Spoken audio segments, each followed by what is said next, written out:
Morning, Sam.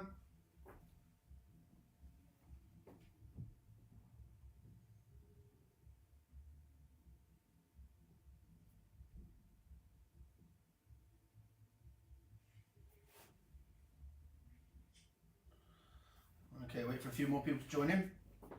We're going to start. So, welcome to our Facebook Live this morning. This morning we're going to cover some rebreathers. The first one of our set of presentations actually, and this one we're going to do on the JJ CCR. So today will be the JJ, and then probably tomorrow, next week we'll do the SF2. We've got the Revo, the Inspiration, the Poseidon to go through as well. So each day you'll gain a little bit more knowledge about each rebreather. We can compare and contrast the two machines and the three machines as we go through, and hopefully I'll show you how to build up the machines and prepare it for use. Just a bit of a disclaimer though, it's not designed as a training class. The whole idea of this is just to show you some of the components of the rebreather, what's involved in building it up before you would need to go dive in, and to explain to you some of the features that might make you want to buy one of these particular rebreathers. So today's rebreather we're talking about is the JJ CCR.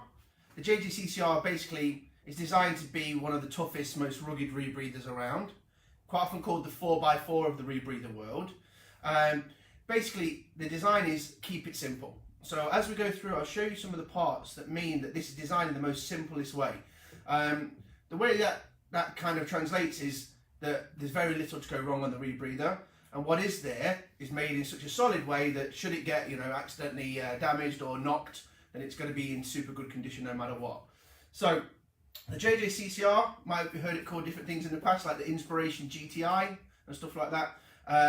It is an evolution, let's say, of the Inspiration, and there's no secret in the fact that the first JJ was an Inspiration classic head inside a can that was made to make it a little bit easier to dive and a little bit easier to attach things to. So that's where the JJ came from. JJ based in Denmark, okay, really nice guy called Jan, but he's the owner of JJ CCR, and he put the design together. The nice thing about Jan is he's a diver himself. He does a lot of Baltic wrecks, so this machine was designed for the type of diving that he wants to do. So for a lot of us, that's really more than most of us want to do anyway. So really cool stuff. The can is the part we're going to start looking at, and then we'll move through each of the individual components. But the first thing we've got is this highly robust aluminium can. The aluminium can is one piece, it's a tube. The tube has a couple of other sections attached to it. One of them is here the base, and the base, there's a single base plate in there, and that's made from Delrin. You'll notice a lot of the parts on the JJ are made from Delrin. They're all machined in-house, so all the parts are made together, and they're all made in the same factory. So there's very few things that are bought in. That means that all the tolerances are perfect, and it means that all of the components are machined to exact tolerances. They're not kind of standard parts brought in. So the base fits in through the bottom and sits against the lip on the top. From there, we've got a couple of little blocks and some bolts that hold on the base frame. And the base frame's there to stand the unit up. Some people like to clip stages to it, but it's there to keep the unit nice and solid. This is the full size base. We also do a slightly shorter base. The slightly shorter base, if you're just not a tall person, is great. But for most people, this full-size base means that you can sit on the back of a rib, sit on the boat, and it's still super comfortable. It's not resting on your shoulders. So we'll turn it back up again. On the top of the can, we've got these two screws, and these two screws hold in the handle. I'll just unscrew those for you, you'll see.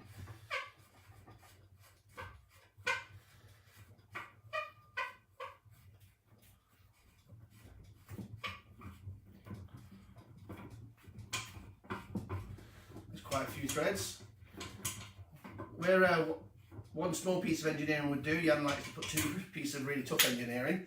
So this is our handle. Our handle fits into these two tubes that you can see, and the two tubes, some people like to put weight inside them, so you can get some lead, coat it in plastic so that it doesn't oxidize with the aluminium itself, and you can put those inside these tubes. So you've got two tubes on either side of the can. They help to stabilize the back plate, and again they're there if you want to add a little bit of weight. So they're threaded to the top. This handle's super tough. the dowel ring has got multiple threads on it and it screws into the aluminium, which means it's really easy to handle the rebreather. You can pick the rebreather up, fully assembled, with all of its weight in it, and move the rebreather around no problem using the handle. That's what it's there for.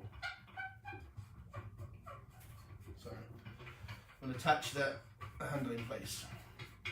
Then just a couple of screw threads, and it'll go down. There's no O-rings in here. There's a hole in the bottom that lets the O-ring go through, that lets the water straight out. So it doesn't matter that these don't have an O-ring on. They're not part of the loop of the rebreather. So we'll do those up. Some of the other interesting features of the can, we've got mounting points. So on the back, there's these brackets. We have this one and this one is usually where we fit our main cylinder, so I dilute our oxygen. But at the back here, you've got a place where you can put accessories. You can maybe put a suit inflation bottle, a light canister, or any other things that you want to kind of carry with you while you're diving. There's one of those on either side, and they're welded solid onto the can, and then the can's anodized just to cover everything up. Some of you might notice this hole in the back of the rebreather. This is to hold the head in. It'll come a bit more apparent later when we get to the head, so you can see that that's our can. It's super tough and super durable design. The fully assembled machine weighs around 33-35 kilos, depending on any extra weight you put into it when it's fully assembled. But the nice thing about it is it's a super low volume design, which means most people, when this is assembled, don't need a lot of weight even when diving in the sea in quite thick undergarment. So it's quite a nice machine to dive with. As with all rebreathers, we're going to start building the machine following our checklist. So this is the JJ CCR checklist. We'll start at the beginning and work our way down, making sure that we cover every point as we go. To do that, I'm going to need a pen, because it's always a good idea to mark on the checklist where you got to.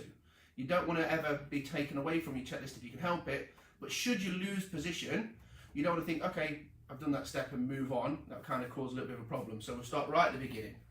First thing we're going to do is put the diver's name, the unit serial number. The unit serial number in this case can be found on the base of the can, on our CE plate here.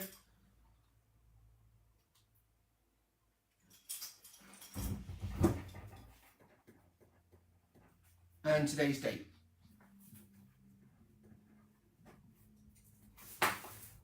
Okay, the first step on our checklist is to analyse, pressure check and assemble our bailout. So I need to make sure that my bailout's fully assembled, which it is here. So pressure check it first, make sure I've got plenty of gas in there. So I've got 220 bars in there. I'll make sure that I analyse that.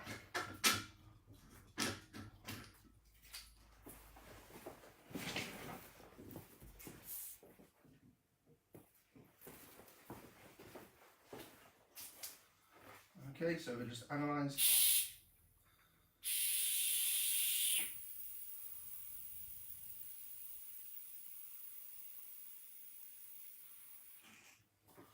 Okay, super. So that's 32%, so it's exactly what we need. We can then pop on our regulator again.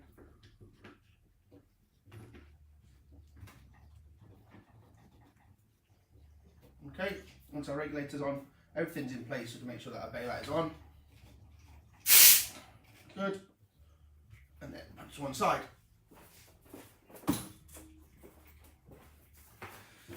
So now I put the first tick on my check sheet. My bailout is analysed, pressure checked and labelled. The next step, number 2, is to fill the scrubber cartridge with Softalign. So this is our scrubber cartridge. Scrubber cartridge is made of 2 parts. The white section here, this is what holds the softener lime. So the softener lime is going to be held in this section here. Around about 2.5 kilos of softener lime sitting in there. And the black part at the top, that's our mixing chamber. The mixing chamber is the part where the electronics fits, oxygen's added, and when you breathe, all of the gas is mixed, then analysed before it comes back to the diver. So the mixing chamber sits on the top. The mixing chamber, I don't know if you can see it exactly, is threaded, and that's where our head will fit onto. So we're going to check our scrubber and just inspect it before we fill it. So, make sure that the thread is in good condition at the top there, and there's no damage. I'll take off the base screw.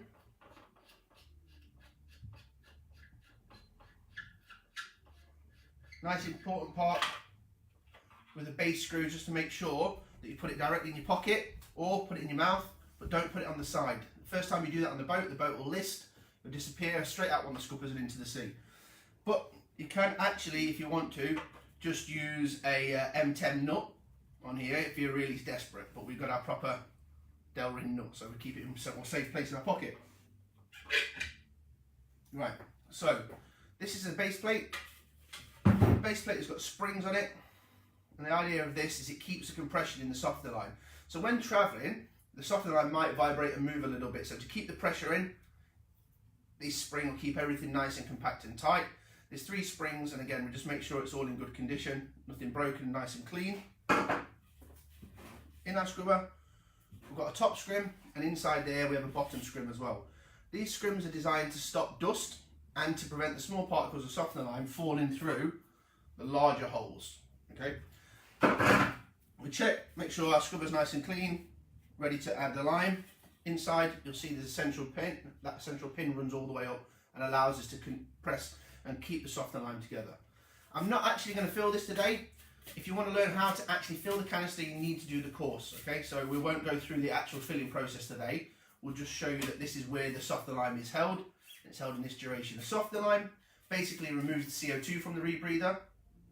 So we need to make sure that it's packed correctly. If it's not packed correctly, it won't remove CO2 correctly, and there's a potential that CO2 can break through, causing quite a serious issue for the rebreather diver. So again, you'll learn that during your training. We're going to put our scrim inside just so we don't lose it. We will then fill our cartridge with softener lime at the top, make sure that it's full, make sure that it's compacted well, and then we'll add our top plate and of course our nuts, making sure we haven't lost it, and put the nut on the top.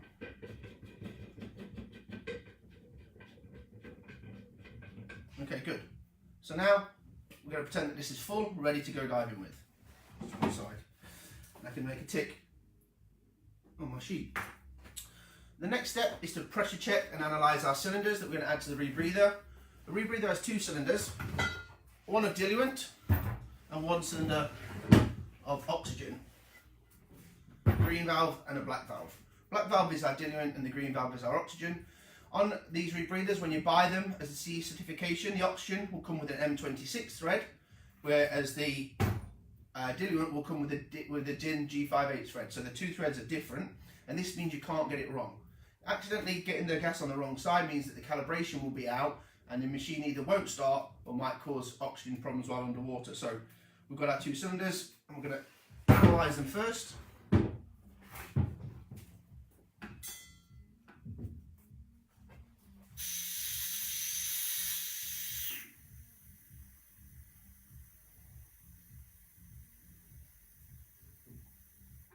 Okay, so we have an air diluent in that one, and then we're going to mark it up.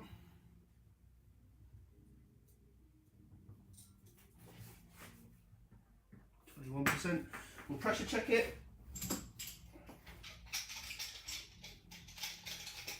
It doesn't make sense to fit your cylinder all the way onto the rebreather and then turn it on and realise there's no gas in it, so just pressure check it.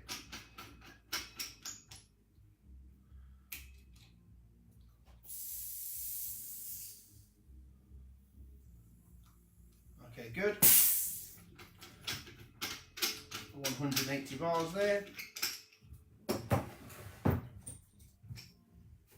And you'll notice that I'm recording my mix and my pressure on my check sheet. The reason is, should there be any problems later, I've got a record of what happened. Next step, oxygen.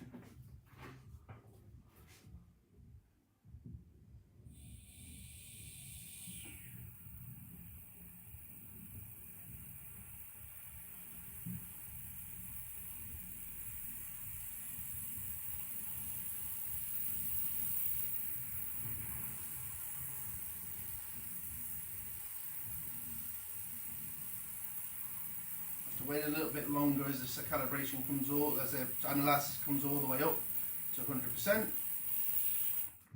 there we go, 100% oxygen.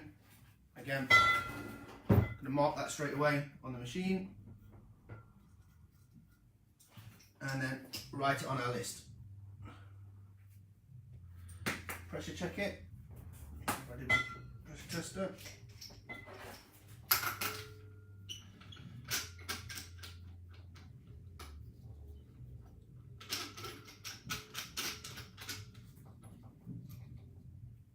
pressure check it.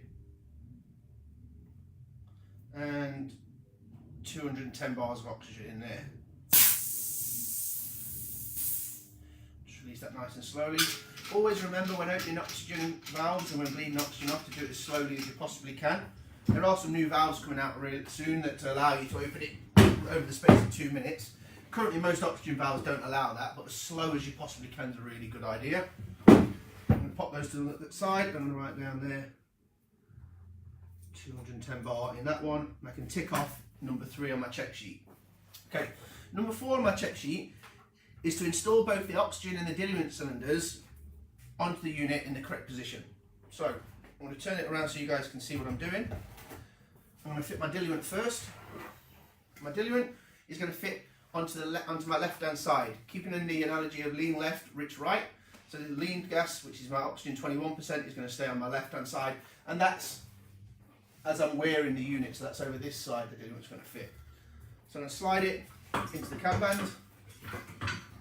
When I'm happy with its height, its position, I'm going to lock it into place.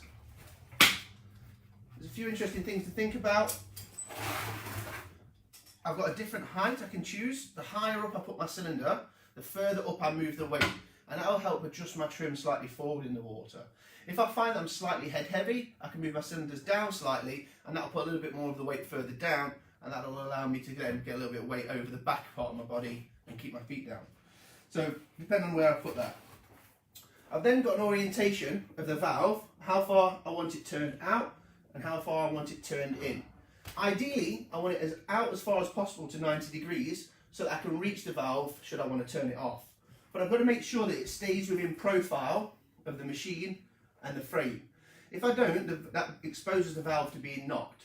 So I'm just going to put a little twist on this valve and turn it slightly in. Once I'm happy with that position, lock it into place like that. On the right side, I'm going to fit the oxygen. It's a very similar process. Make sure I've got my oxygen cylinder, again slide it into the cam band. Look for orientation and height. When I'm happy with the orientation and the height, I'll just pop that into place. Okay. So, this machine here now is not got its wing, backplate and harness on, so we're going to just put those into place. So the next step is to fit our wing, backplate, harness and counterlung set. To do that, I need to lay the unit down slightly, so I'm going to lay the unit on its back. And that'll give me a nice position to be able to access. I've got here 2 attachment points. These 2 attachment points are where I'm going to attach everything to. They're a standard 11-inch, the same as a twin set, so the same bolt hole positioning, so I can put any kind of backplate on that I want. To do that, I use these 2 clips, and they clip into place like so. One at the top and one at the bottom. I'll just take off the nuts.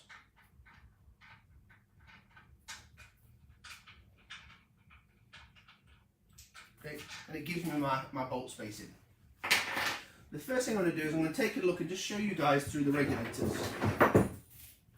The regulators for the JJ are Apex US4 regulators. So they're a very, very small regulator in terms of design, and they're a very, very simple regulator. The regulator on a rebreather doesn't need to do an awful lot. The oxygen regulator puts between 1.5 or 2 litres of oxygen per minute as your body uses it, and the diluent regulator only really works during the descent to increase the loop volume, and at the bottom phase kind of just to add some gas to the wing. So they're both not being breathed from directly. There's no BOV on this regulator, so they don't need to have really high flow rates. They can have super low flow rates. To do that, they're nice and simple.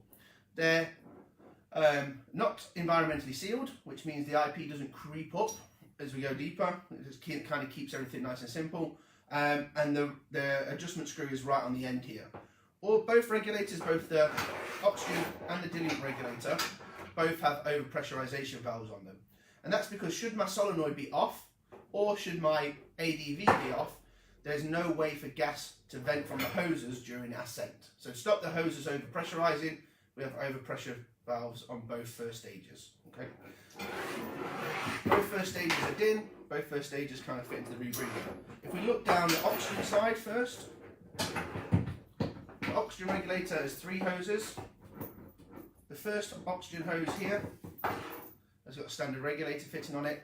This one goes to our solenoid on top of the head to allow oxygen to be added for metabolism. We've got our BCD fitting, which is our normal low pressure inflator fitting, and that fits onto our MAV, or manual addition valve. This is so you can manually add oxygen during the dive. Should you want to bring the oxygen above what the rebreather is maintaining, or should the rebreather fail to maintain oxygen automatically, you can manually do it using the oxygen manual addition valve. Of course, we've got a SPG or manometer, and that allows us to check that we've still got gas and the gas quantity that we've got remaining.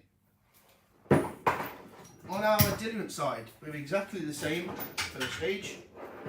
Okay, this one has got 2 hoses and a splitter that runs off to 3 hoses. So of course this one here is our SPG, so we can tell how much diluent we've got, and this one goes to a 3-way splitter. This 3-way splitter has 3 attachment points.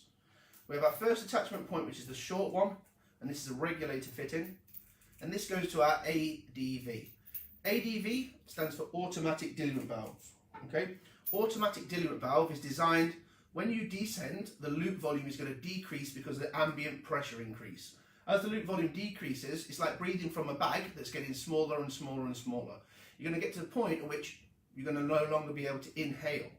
To stop that happening, we've got a device on the rebreather that says on the left-hand shoulder T-piece, that when you inhale, it pulls a diaphragm just like a scuba regulator, and that will allow diluent into the rebreather. So that's our ADV fitting. Here we have a slightly longer one. This is a long one, and this one is going to go to our MAV, so our MAV, manual diluent addition this time. This is in case during the bottom part of the dive that your ADV stopped working, you can add diluent manually. Sorry, during the descent, not the bottom part of the dive. Also, the bottom part of the dive, should you need to add diluent to the rebreather for a diluent flush, you can do it using this button as well. We've got a slightly shorter BCD inflator, and that actually this time is our BCD inflator, so it's connected directly to the wing, and that allows us to add air to the wing to offset our negative buoyancy. So we've got our 2 regulators. Our 2 regulators, on this one, I've got them just bolt snapped together, 2 SPGs, just because they both go to my right hip. Best way to fit them is to lie them on top of the rebreather and then start to figure out where everything goes.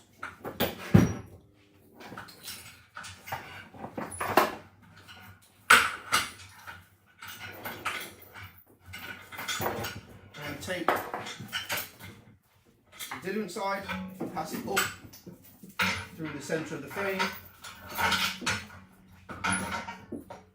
like so. And then I'll take my oxygen side, and I take my 2 hoses and pass those up through the centre of the frame.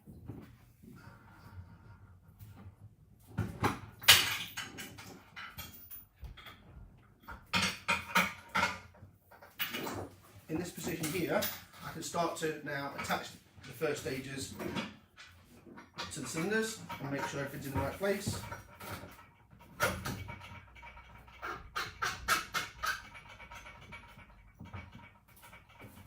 The oxygen side, and that's the diluent side.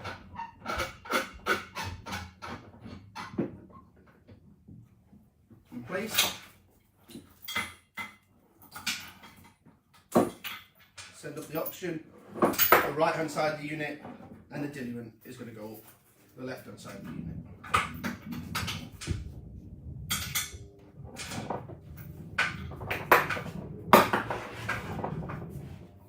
Okay. Those of you that already got a JJ, you'll notice that my SPGs don't go in the standard position. I've moved them onto the left hip. Normally on the JJ, the 2 SPGs are connected to the wing behind the body, so you'll reach back, pull those 2 SPGs out and bring them in to take a look at them. Because I do a lot of training, it means I do a lot of boom drills, which means I need to look at my SPGs a lot. It means I'm a little bit easier for me to find, clipping them on the hip. I just pull them out, take a look, both sides, and clip it away. While I'm doing lots of training, it means getting them in and out all the time. Standard as a normal rebreather diver on daily diving, it won't be very often that you'll look at your SPGs. If your gas is full, you're not hearing any bubbles or leaking, you've got an awful lot of time, so you've got a lot of gas in there, so it's not so often that you take a look at your SPGs. So it's only from time to time, or should you hear any leaking that you want to get them out, in which case you just pull them out, you can pop it back quite easily and leave it there. But when you're constantly training, for me it makes a little bit more sense just to put it on my hip. Make sure my solenoid feed goes into the right place and everything is sitting nice and flat. When I'm ready, the next step is to install the wing. The wing's a very basic wing. It's a donut wing, so the air can move all the way around. Like all wings, it's got a dump valve in the bottom left-hand corner and a inflator, the top left-hand corner. Slight difference about a rebreather wing to other wings, they generally have holes in them. The reason they have holes in them is because we have hoses that pass from the front to the back of the machine. So having a wing with a few holes in means that you can pass the hoses directly through. We've got our mounting points that show our positioning, so they fit directly with our 11-inch mounting holes. So I'm going to pop those into place. Oh, sorry. One more important thing to tell you about this wing, the JJ wing in particular, it's got our mounting points for our SPGs that we would normally use. I don't know if you can see those. So they're the mounting points we'd normally use for our SPGs. And it's got this important little bungee here. This bungee here is designed to hold our overpressurization valve for the counter-lung during diving. So should we need to find it in a fast way, it's really easy because it'll be attached to that part of the wing and falling onto our hip. So I'm going to lie the wing down and I'm going to sort my hoses out. With the double SPG, I put them through the top hole. 1 and 2. Coming through that same hole, I have all 3 of my diluent hoses.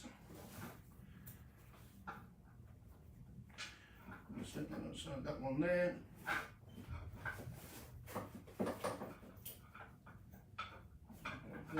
That. Then I'm going to put up my oxygen mouth hose. That's going to come through like so. Just make sure that everything's nice and neat and in place.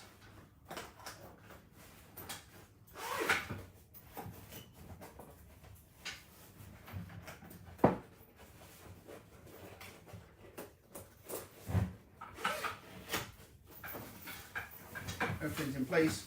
Make sure that there's nothing going to get caught when I put the back plate on.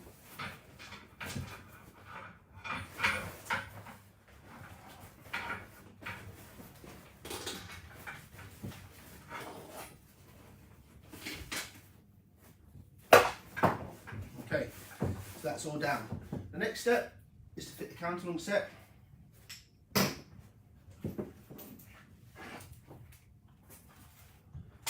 This is our counter-lung set. We have an inhale and an exhale counter-lung.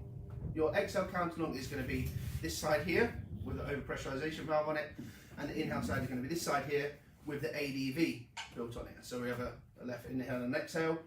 The counter-lungs are internal. They're a ultrasonically welded bag inside this plastic outer, inside this material outer to stop them getting punctured. They're quite durable and really, really tough. On the top, we've got 2 Delrin. This one is more of a water trap, so it's designed that any spit or moisture coming through the hose is going to come through, hit the water trap and fall into the counter-lung if we push that through the OPV. On the inhale side, same thing. This is a T-piece. More importantly, this one kind of goes straight through, doesn't have the water trap in, because this is on our inhale side. Clean fresh gas from the scrubber with oxygen in it will be coming through to us. Here we have our ADV, and this is the ADV diaphragm, and that just allows the gas to then flow to the diver. You've got here our 2 manual addition valves. Manual addition valve on our left hand side and manual addition valve on our right hand side. Again, they follow the same pattern as before, our right hand side being our oxygen and our left hand side being our lead diluent. So we're going to put a counter-lung in place. The counter-lungs have 2 positions, a high and a low. The position is quite important actually, depending on how the machine sits on your back. You want, when the counter-lungs are sat in place like this, that the T-pieces are just slightly back. They don't want to be so far down your back here that they're at the back of the machine and getting caught between you and the machine. If they're too far forward, there'll be too much loop at the front and the machine won't breathe as well. So it's important for the worker breathing that the T-pieces just sit slightly towards the back of the shoulders, just behind the ears like that. Which means for me, it goes on the bottom hole, so the counter-lung is as high as possible. Pop that into place. hoses aren't trapped. Then a back plate.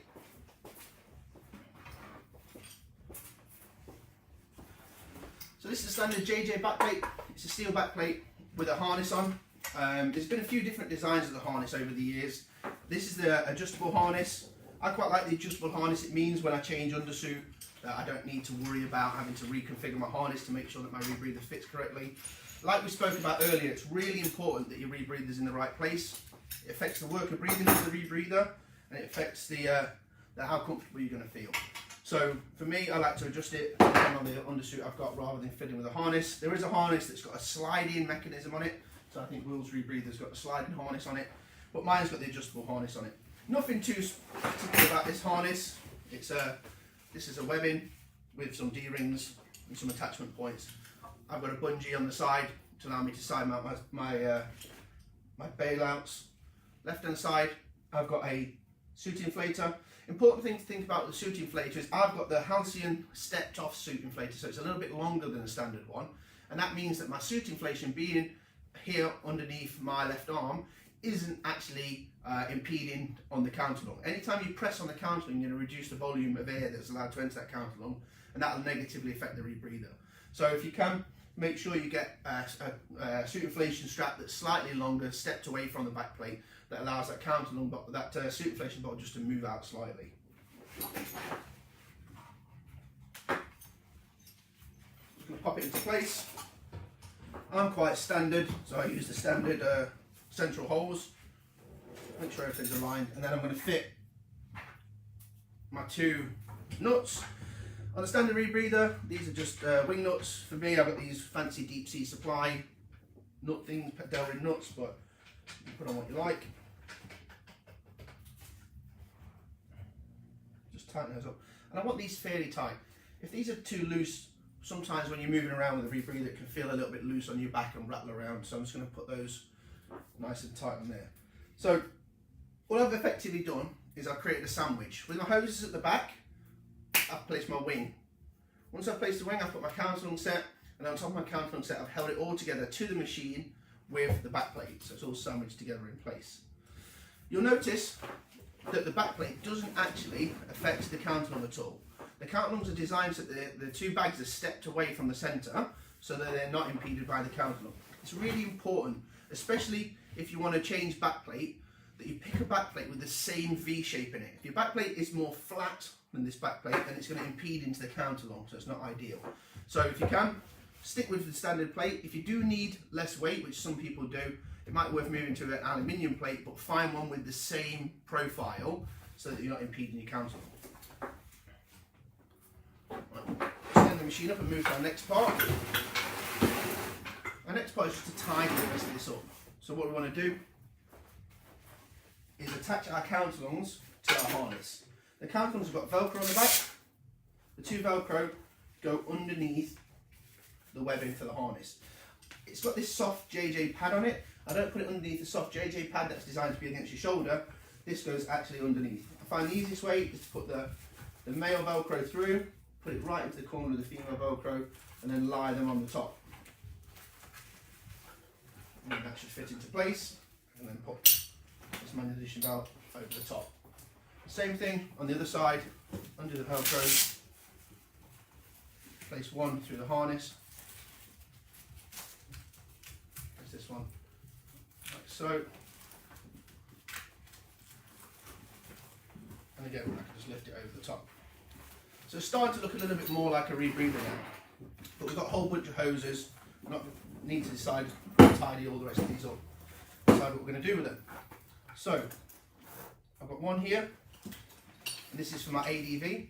So my ADV was the regulator hose we spoke about. It comes from the diluent, allows diluent to be added for the loop volume compressing as we descend, and that's attached to this part. This part here is actually an inline shut-off valve. So I have a small Delrin section that I can move up and down, and if I move it into its off position, that will stop the gas flow. In its on position, gas will flow, no problem. So I've got an on and an off. Should I, in the event that this becomes broken and I have a free flow of gas, so gas is constantly entering the rebreather, I'd want to stop that. To stop that, I'd move the gas isolator into the off position. So just check the O-ring in there, make sure it's nice and clean, greased. Then I'm going to pop that on the top.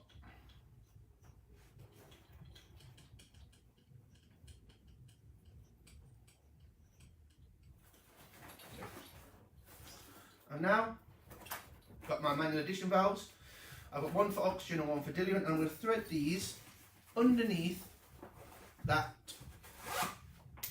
Velcro that I've just put on. One on one side and one on the other.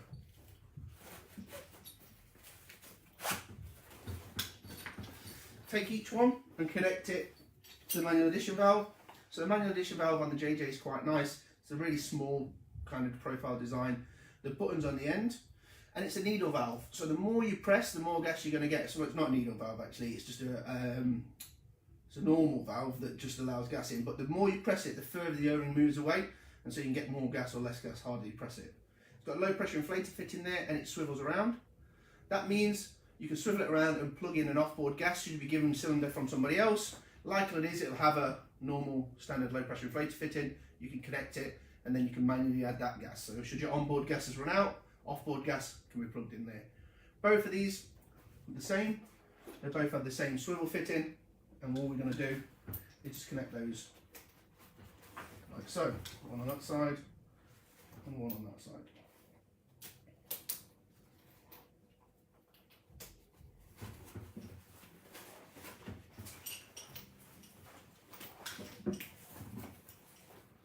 I've got a BCD hose that I need to fit. Of course, I'm going to make sure that I route it nice and neat.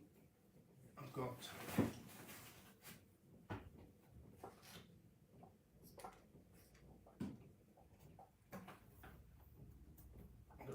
rubber that I'm just going to pop it through like that, connect it up.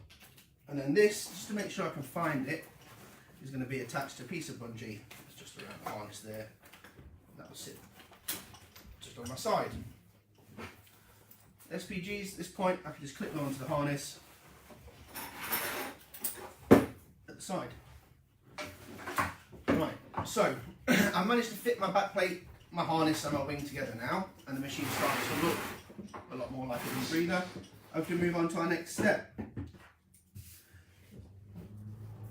So next step is we're going to look at the head and verify the battery levels are sufficient.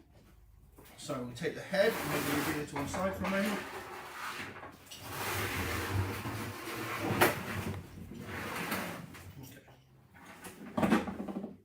This is our head. Our head, probably the most expensive part of the rebreather, probably the most complicated part of the rebreather, probably the most important part of the rebreather. This is where the magic happens. This is where the oxygen is added to the rebreather, the gas is analysed, so it's kind of the bit we want to look after. Ideally, keep your head somewhere nice and dry, storage out of the way. The rest of the machine is really, really tough and rugged, but this thing you don't want to drop it or damage it, so keep it somewhere safe. The head's divided into a couple of different sections. Undo the controller so you can see. We have the head itself, which is the Delrin part, and the Delrin part is designed, I'll bring it a bit closer to you, and the Delrin part of the head is designed to hold the electronics, so the electronics are actually inside the head. On the back you can see this kidney shape, and this kidney shape is where our batteries are stored. So in there we have two 9-volt square batteries, and we have a single AA battery. Now that can be 3.6 volt lithium, or it can be a normal 1.5 volt. So you can see the whole rebreather. We've got two threads, a big thread here, and this big, one thread. This big thread here is where the mixing chamber from our scrubber fits on. So our scrubber mixing chamber will fit together with the head. We need to think about this O-ring. This is a really important O-ring that you can see here. This O-ring is our CO2 seal. Without this O-ring in place, there's a potential that the gas that's going into the rebreather that's already got CO2 in it could bypass the scrubber and then come back into the inhale gas. That's something we don't want. So we need to make sure that this O-ring is nice and clean.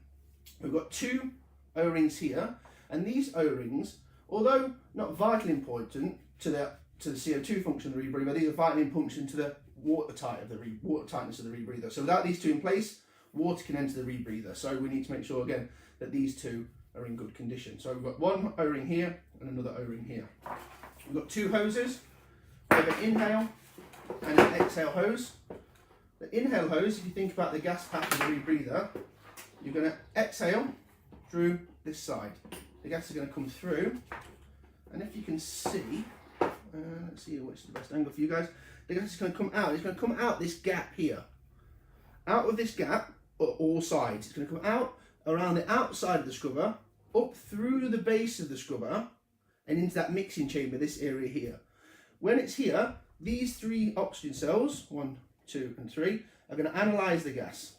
Okay, they're going to decide how much oxygen to add. The oxygen will be added by this part here. This is our solenoid, and that hole is where the oxygen enters the rebreather. So we connect our solenoid here. The gas is now going through, and it's currently stopped by the solenoid. Once the cells analyse the gas and decide that oxygen needs to be added, it'll decide a timing for the solenoid, and the solenoid will open, allow gas to flow through and enter the mixing chamber. When you inhale, you'll draw gas up from the mixing chamber through the inhale hose. It'll come down this side and back to the diver. So we've got our exhale and our inhale hoses. Attached to the head, we have our controller. Our controller is our wrist-mounted unit, and this is how we see what the rebreather is doing, and we change how we want the rebreather to function.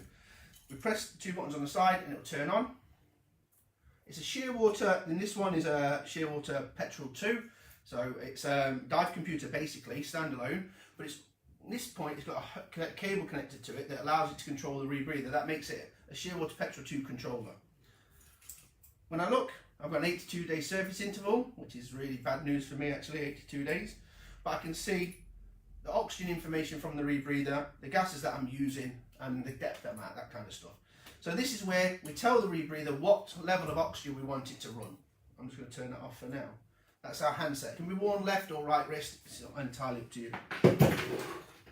On the opposite side, we've got this one, and this is our HUD, or head-up display, HUD, and this is a series of lights.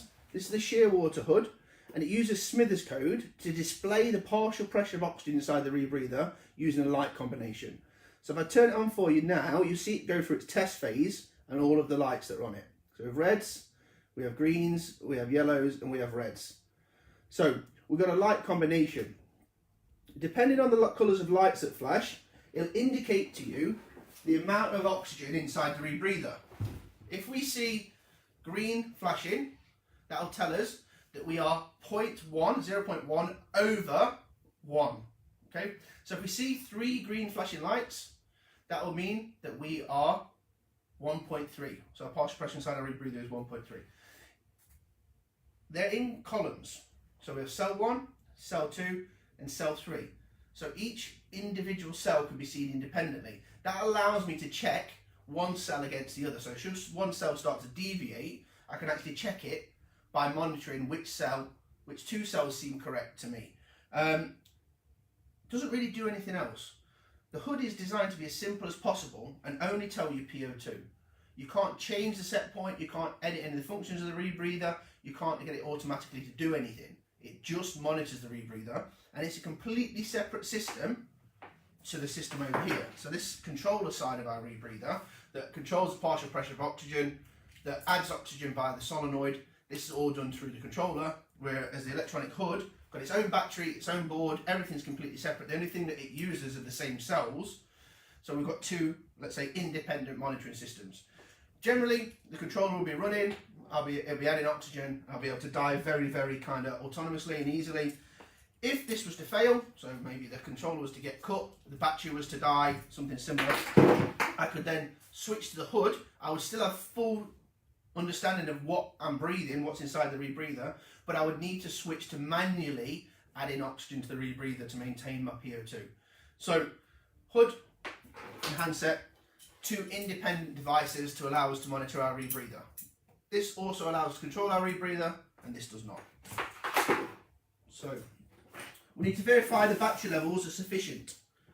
We need to make sure that our 9-volt batteries are greater than 6.6 volts. So we turn that on. We'll have a look. To do this, I'm going to use the display button on the right hand side of the Shearwater to go through the displays, and I can see that my external battery voltage is 8.8. So I'm going to write down there 8.8, that's good. And I need to check the internal battery in the shear water again. So on the same page, I can see the internal battery, and that's 3.39. 3.39. So I've checked now the battery for the handset itself, and I've checked the two 9-volt batteries that are in here that run the solenoid. Okay, there's two batteries in here, and they work together. They're not a battery 1 and a battery 2 where it uses one and then the other.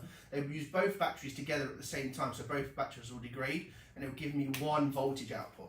I need to make sure that they're functioning and I've got enough for the dive. So they are both got enough voltage in them, 8.8 and 3.39. I haven't been able to check the separate battery for the hood yet. Okay, the hood is a completely separate battery. When I turn the hood on, if the hood starts up and doesn't give me the little battery warning, so there's a code by lighting up the corners for the battery warning and going yellow, if I don't get the hood warning, then I know that my hood's okay to dive. So I'm just going to turn my hood off. Remember, the hood is only some little LEDs, it doesn't need a huge amount of power. So, verify the battery voltage is sufficient. They absolutely are. Now, step 6. Inspect the head O-rings and fit the head to the scrubber. So I'm just going to inspect the head O-rings. If you need to remove these, you can do it. I've just sharpened a paintbrush here. That allows me to get in and remove the O-ring nice and easily. Something like an earbud, just to clean out the groove. Make sure it's nice and clean. If you want some kind of lint-free or some blue roll, this is my favourite. We get through tons of blue roll here. Just give the groove that it fits in clean. O-ring itself, I want to just clean it off first, and then I'm going to inspect it for any nicks, tears, cracks or breaks, just giving it a little pull as I go to turn it through my hands. Looks like it's in good condition. I'm going to add myself a tiny little bit of silicone grease, so just rub that between my fingers, and then I'm going to put that silicone grease onto that O-ring. The O-ring shouldn't be greasy, only shiny. You're going to do this on a regular basis, so please don't put too much on. Too much grease just means there's plenty of places for dirt and grime to stick. So just shiny O-ring, and then I can put him into place. So this is our CO2 seal.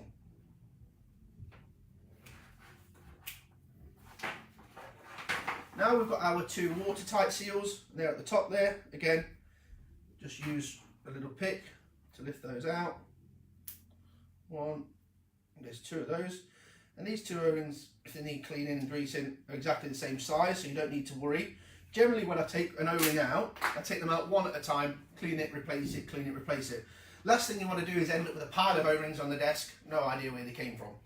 So we do it bit by bit.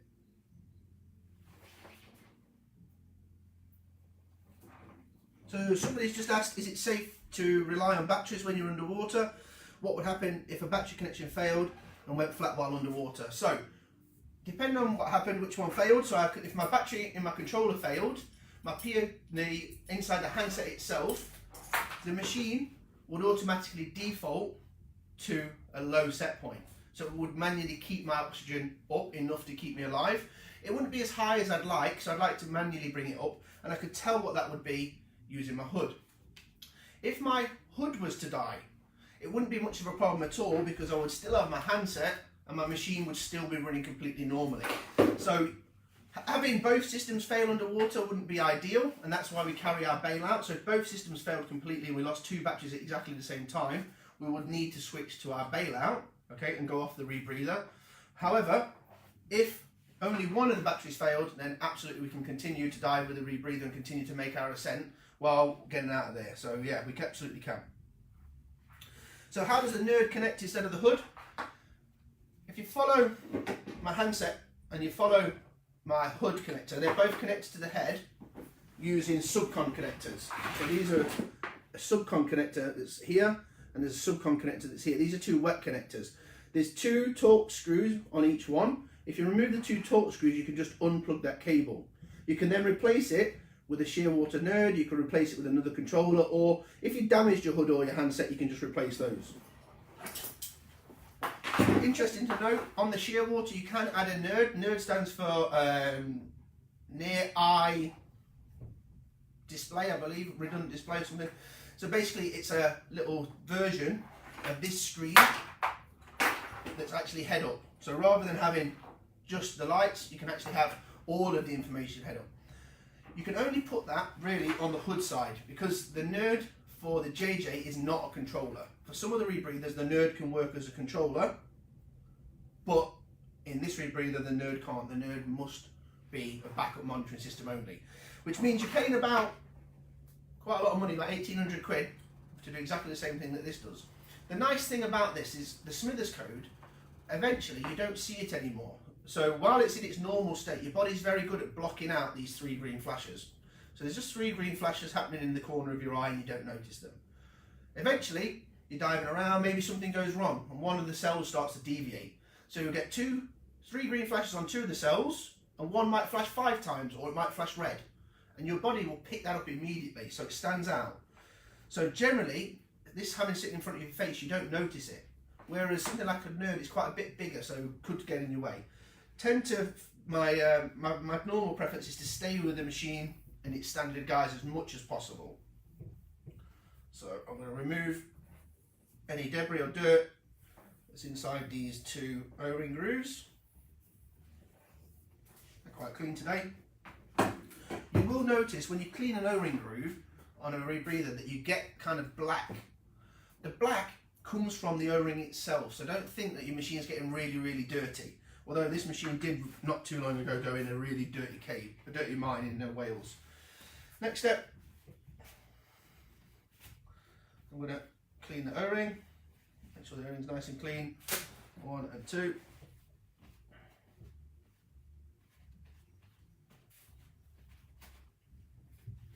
Okay, that's nice and clean. A little bit of grease on my fingers again.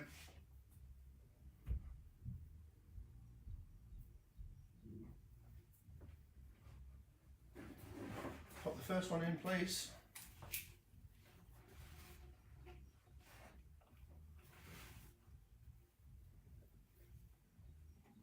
Takes a bit of practice dealing with O-rings with greasy fingers, but eventually you can get it quite easy. Just put the second one, grease the second O-ring now, making sure we're not getting nicks or tears, and pop the second O-ring into place.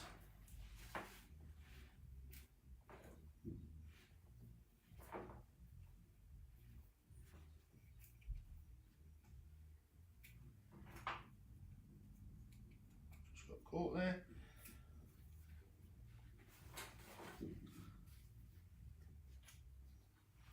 Second O-ring falls into place.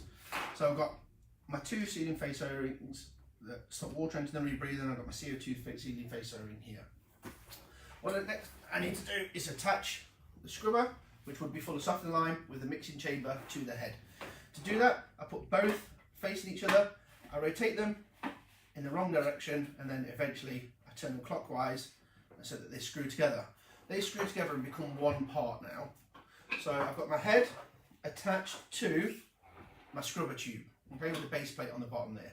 So all of that now is one unit. I just have a quick look round, make sure the O-ring isn't pinched. It's really unlikely because of the groove it sits in, but just check and make sure that those are screwed together. I actually get a small friction fit here as well, so not just the O-ring, I get a small friction fit that kind of keeps everything nice and neat.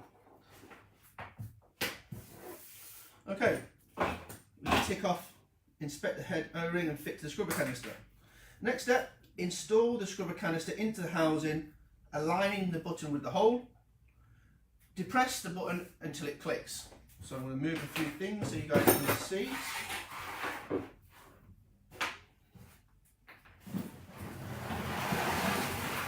Bring the rebreather back over.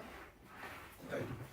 So what I'm trying to do now is I'm trying to fit the rebreather so that this peg, so our little push button on the back, aligns with this hole here. To do that, I just need to make sure my sunroad feed is out of the way, make sure all of my hoses are out of the way,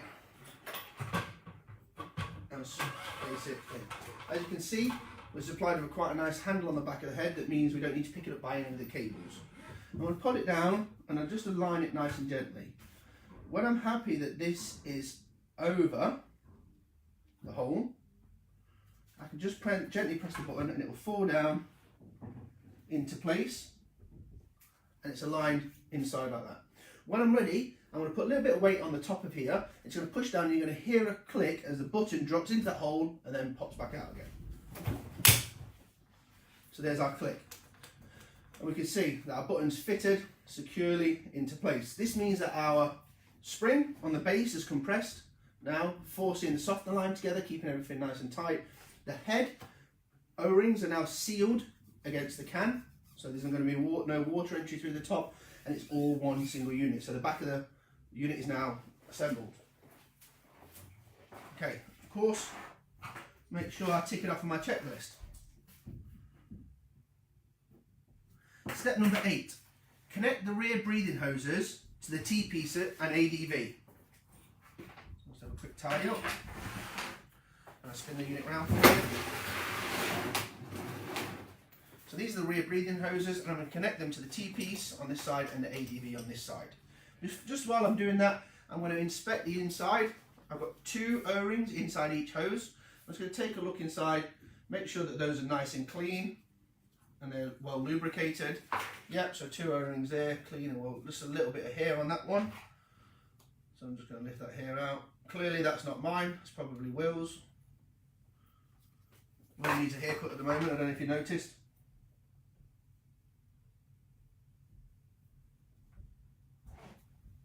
Okay, super. Lift my hand up, and I'm going to put these through the handle. So that hose is going to come through the handle, and that hose is also going to come through the handle.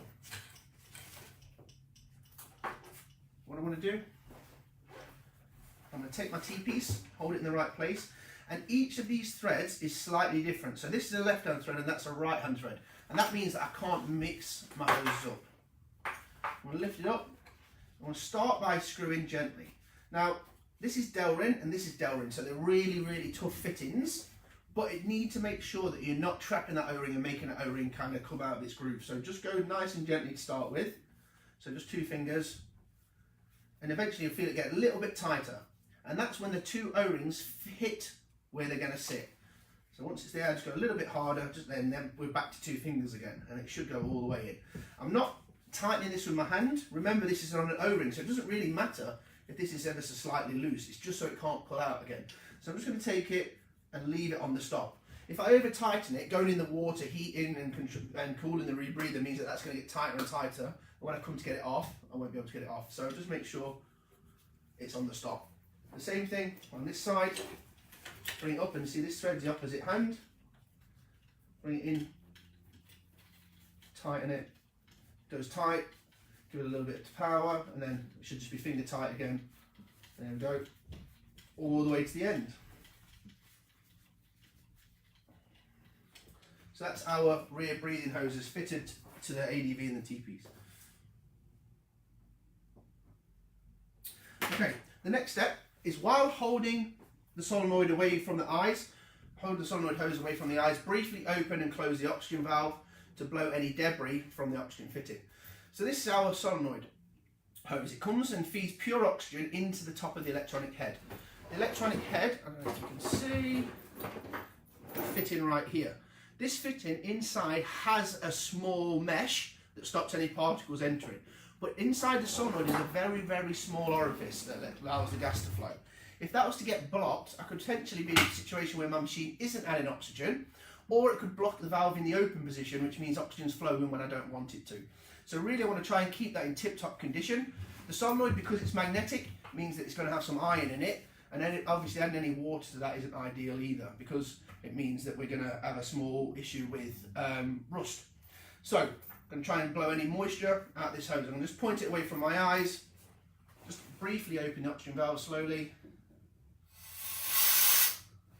Any gas or any moisture that was in there, any rubbish that was in that hose is now blown away.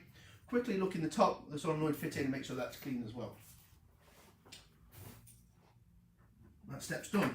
Step 10, connect the solenoid hose to the head fitting finger tight. So again, now I'm going to put the solenoid hose through the handle, lift it into place, and then just finger tight, connect the thread.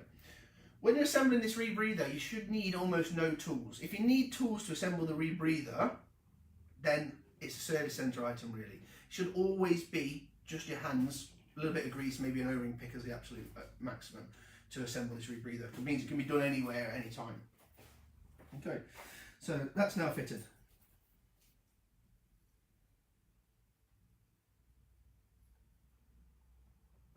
Okay, our next step.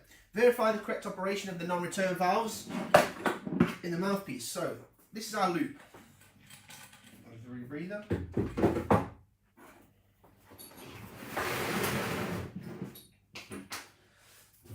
Okay, so this is our rebreather loop. This is what we actually breathe from, so it's the mouthpiece if you want to call it, and actually its real name is a DSV, so dive surface valve. It has a mouthpiece on the top, and it has a central Delrin section with two flexible hoses on each end, a connector at each end that's handed, so I can't get it on the wrong way around. So two Delrin connectors at each end, and two hose weights. So these are heavy hose weights, and these help to stop the loop from floating up above my head and kind of pulling it out of my mouth. So I've got hose weights on there as well. On the front of the rebreather loop, I've got a little switch. If I move that switch into the down position, that means that there is no gas flow to me. Okay, I've closed the mouthpiece off. If I bring it up into the up position, that means that it's now open and gas can flow from the rebreather into me and back out through me. On the top, this small fitting here, this holds the hood in front of my eyes. So, first thing I'm going to do is just inspect it, make sure there's no damage, that it's all in good condition. I'm going to have a quick smell. Just make sure it's nice and clean. Put my finger inside, I can have a little wipe test to just make sure that my finger comes out clean. This part gets quite dirty. When you're diving with this, all of the kind of spit and moisture from your mouth is going to leak out into the mouthpiece and through this hose, through this XL hose. XL hose is labelled with some red O-rings actually, so you can tell that it's, let's say, contaminated air or dirty air that needs cleaning on the red side there. So that's going to sit in our mouth. As you do, that spit and stuff's going to collect in these convolutions, and if you don't disinfect and clean it properly, quite easily bacteria will grow inside this nice dark warm environment. So we make sure that we disinfect these properly to just check, because the machine's been in storage a little bit, we just give it a little smell, and it should smell like plastic or disinfectant. If it does, great. So to check the operation, I need to make sure that the gas moves as per the gas path. So if you look on the top, you'll notice I've got an arrow. It shows me the direction of the gas flow. So the gas should flow from this side through the mouthpiece to this side, okay? And that's because it's directional. I need the gas to pass around the rebreather in the right direction. So the oxygen's added on the inhale cycle, and then it goes through the scrubber on the bottom, through the bottom of the scrubber on the exhale cycle into the cells in that direction. So I need to make sure it works. In here, there are two mushroom valves, and those two mushroom valves open when you inhale, this one, and then when you exhale, this one will shut and this one will open to allow the gas to flow. So the gas is now directional and it will flow from the left to the right in this rebreather. I need to check that that works. To do it, I put it into CCR mode, so I lift the little lever up so it's pointing out directly towards you guys. I'm going to put it in my mouth, and then I'm going to cover one side. Okay? If I cover the left hand side, okay, this is my inhale side, right? So it means that I shouldn't be able to inhale. While I try and inhale, I'm going to listen to this side, and I'm going to listen and see if I can hear any inhale noises, you know, like small squeaking as gas passes. So cover the put the mouthpiece in.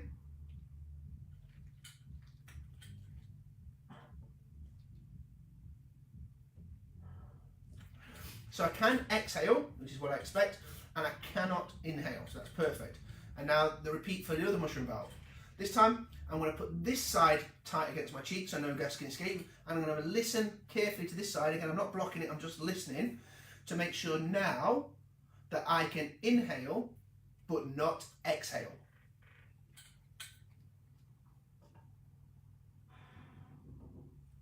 Okay, so that works. I'm not trying excessively hard. I'm not trying to blow really, really hard and shut these closed. I'm not trying to suck really, really hard and suck them open. Okay? So, in and out. I've already told her, Will, and you're meant to be doing a garden, otherwise you should have been doing this video. So, just check that that works again.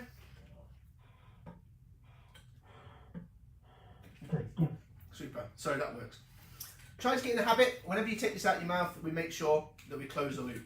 Closing the loop will mean that no kind of dirty contaminants, scorpions, all that kind of stuff can enter our rebreather. So just make sure it's closed. While it's here, it's a good idea, just check the mouthpiece, make sure the cable tie is tight. Really important part of the rebreather is make sure water can't enter it through this cable tie. Okay. Part of that, step 11, was to connect it to the T-piece in the ADV. We'll bring it around so you guys can see it. So I'm going to bring the loop round. Just check the O-ring on either end. No hairs, nice and greased properly, nice and clean. And then I'm going to bring it into place. So I start by screwing it on slightly, and then I start and screw this one on slightly as well. Once they're basically in place, I can then adjust the position of my mouthpiece, and I want it so it's pointing directly up. That means that when I'm actually in the water like that, the mouthpiece is going to be the right orientation. If I start with it not pointing directly up, it'll be slightly out of orientation in my mouth and might feel a bit uncomfortable. So I get that into place, and then again, same thing. Oops, sorry about that. Just connect this one up, make sure the orientation's right, and then we go, tighten. Eventually you'll feel it get a little bit tighter. We just continue, and it should go all the way to the stopper. There is a quick check coming a little bit later to make sure that none of these O-rings are damaged or been moved out of place, but just to be on the safe side, just try and feel that they go in nice and smooth as we go. Again, right against the stop. Once we've fitted those, we can tick it off. Route the head-up display and the handset into the right position. So my controller, I'm going to take it past that now through the handle, and make sure that where I wear it, which is on my left arm, it's in the right place. The hood, I have it that comes through this cover here to make it protected. It's going to go through this red O-ring, and then, because it's kind of a bit long, just going to wrap it over once, put it through the second one, and then I can take a look and I'll say, look, I've still got a little bit of slack, so I can take it over again. 2 wraps in there. I'm going to bring it and click it into my hood holder like that. And that means now, when the loop is in my mouth, I can see quite clearly the hood on the top there. Let's turn that off. So, make sure, look, my hood is nice and well protected. It starts on the inside there, because that's sitting on my shoulder. I don't want it to get damaged or caught on anything as we swim through it. And I can tick off the next step. Step 13 is to complete a positive and a negative test. So, positive and negative tests are ways that we test the integrity of the loop. One is to evacuate and breathe in all the air from the rebreather and make it negative inside. Making it negative inside will check for any leaks through the pressure of air being pulled in through any holes or any broken O-rings or any hair kind of stuff sitting through O-rings. So we're going to do a negative test now, okay? So to do that, I'm going to lift up the mouthpiece. I'm going to put the mouthpiece into my mouth, open it, and then I'm going to inhale and exhale through my nose. Inhale through my mouth, exhale through my nose, evacuating all the air from the rebreather. I'm going to suck it until all of the air's out. You'll notice that these loop hoses that are sitting almost touching the bench will be quite a bit shorter when we're finished. So, pull it into place.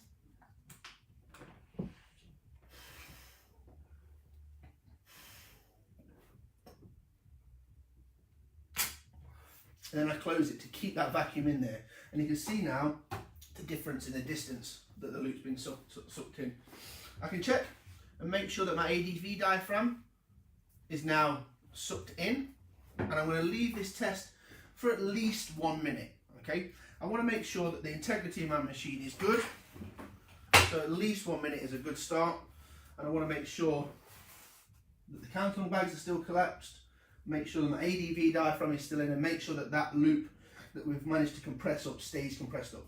If at any point the loop was to start to sag, or I could hear air rushing in, or I could see that the ADV diaphragm had returned to its normal position, I would know that I've got a leak somewhere. I'd need to then start to check the rebreather to see where it is. The best check you can do actually is to do a positive test, which is the following test, to see if you can find the leak quicker that way. If not, it means starting to break the rebreather down into parts and figuring out which part is leaking. So we've got at least a minute now, and we can say that our negative test is pretty well passed. We've got a good distance still here, still tight. I can see actually the tightness inside the convolutions of the hose, and I can see my ADV diaphragm still in there. When I open the loop, you'll hear a rush of air as air rushes back into the rebreather and all of the parts go back. Good. So that's quite a nice negative test. Again, try to get in the habit, when it's not in your mouth, we can close the loop again. So that was our negative test. Okay. If you imagine we've got a lot of O-rings that sit inside grooves, we've sucked them all in now, haven't we? So everything's compressed. The counter-lung bags themselves have been stuck against each other. So we've now done a negative, so check that those parts aren't leaking. But if there was a hole in this counter-lung bag and it was sucked against the next one, it might not necessarily show a leak. Also, the O-ring grooves that now they were sat in, they've all been pulled together, they are now under negative tension. So we know they don't leak, but let's test them under positive tension where we push everything out to its extreme. To do that, I'm going to add air to the rebreather. To do that, I'm going to inhale through my nose and exhale through my mouth, so the opposite way. Inhale through the nose, exhale through the mouth, blowing the rebreather up. If I keep blowing and keep blowing and keep blowing, the overpressurization valve down here on the counter-lung will plop. This is designed to make sure that if I was to ascend without exhaling through my nose, that the rebreather doesn't damage my lungs. So it's set quite light. I can't just blow and blow and blow and blow this thing up and really put it under a lot of pressure. I need to make sure that my overpressurization valve is there as well. So I'm going to check that it works at the same time. I'll inhale through my nose, exhale through my mouth, and you'll see the machine actually blow itself up. These counter-lung bags will get bigger and the whole machine will stand up. So lift it up, take a little bit of weight off, and then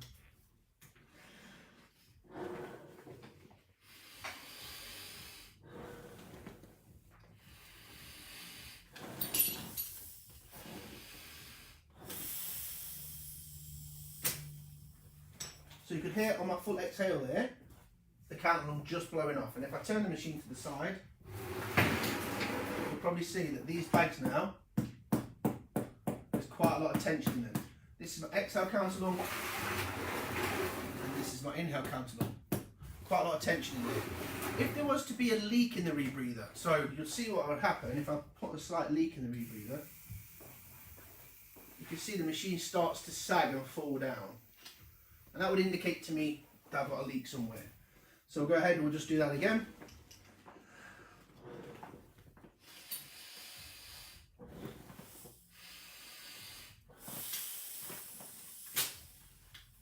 Close the loop, make sure everything's working.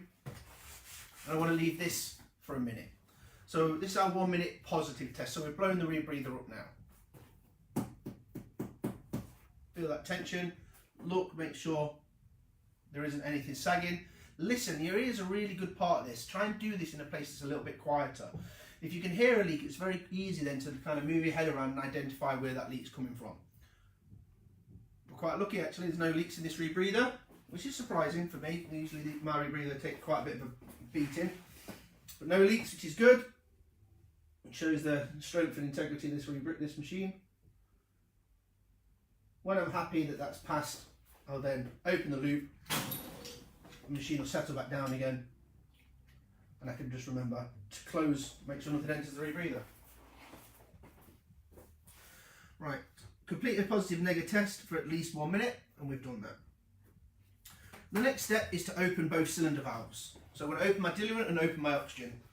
To do that, I want to make sure that my SPGs are covered out of the way, same as you do with any other rebreather, any other piece of equipment. So I'm going to turn on the diluent nice and slowly. Allow the system to pressurise.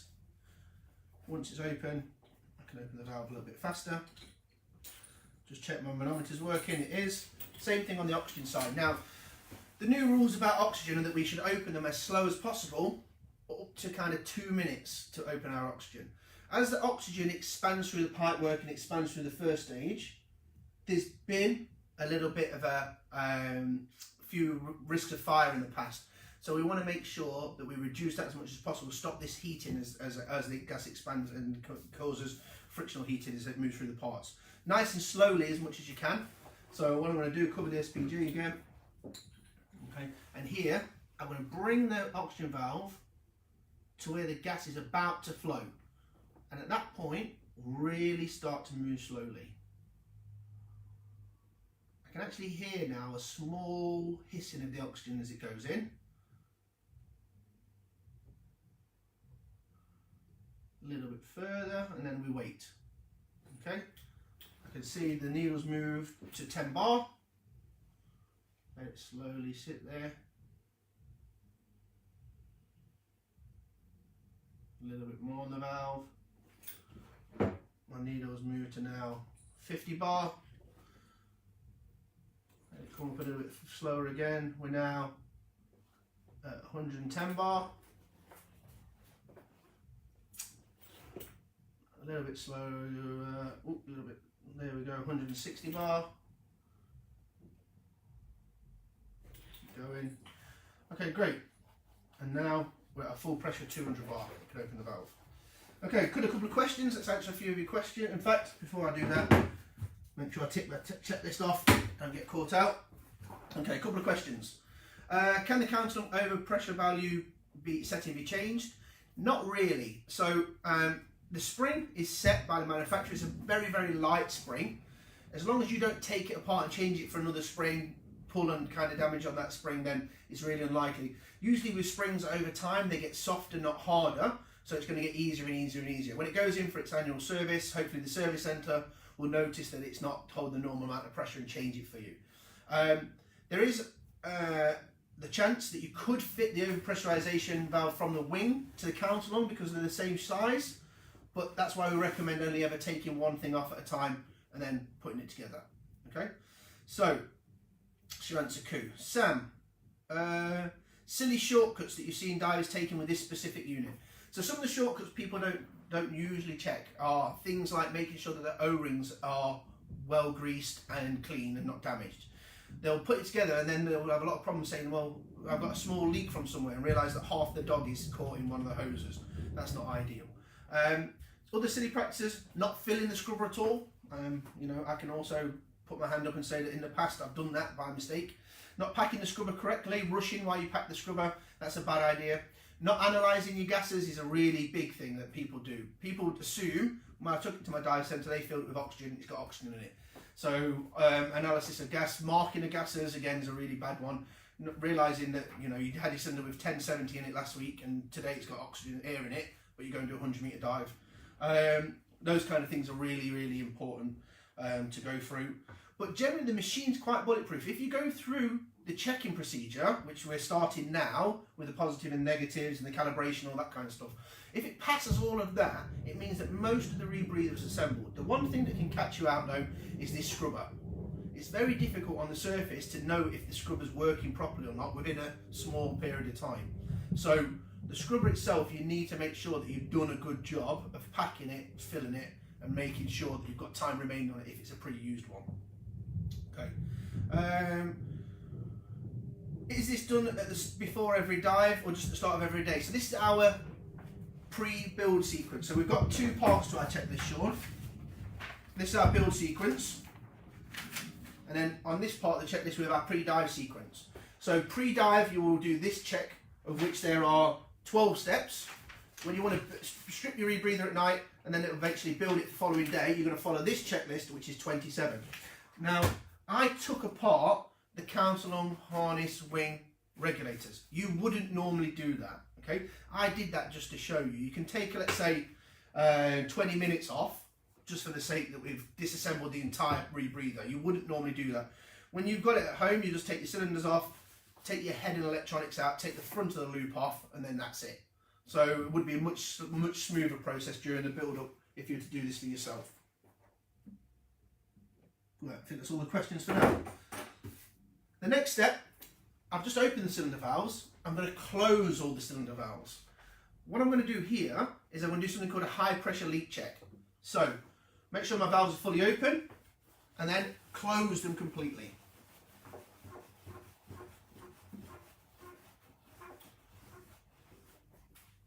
The idea of this test is to see what pressure is in the system, and then about a minute later to see if the same pressure remains. Because the cylinder valves are off, I've only got the pressure I've got in the system. If there was to be a leak on any of the hoses, any of the pressurized hoses, then I would notice a pressure drop over time. Okay, so I'm just going to put those there. You can, if you want, remember the number, so like 180 and 210, I could remember that if I wanted to. But the best way to do it is when I turn the cylinder valves back on again, is look to see if the needle jumps back up again. There might be a small kind of tiny jump, you see that with a slight temperature change over time, but generally you shouldn't see too much of a difference.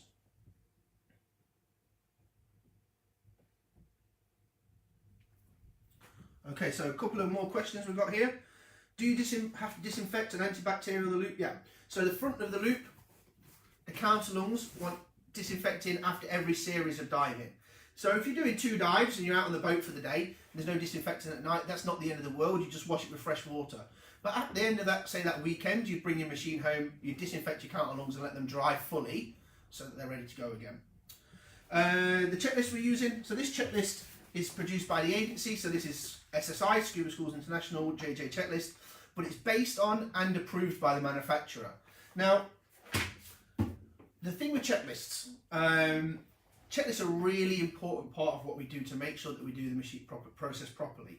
I've got numerous stories we can tell you about people that have had serious incidents or even died by not using a checklist. However, using a checklist badly or having a checklist that doesn't make sense to you is equally as bad as not using one at all.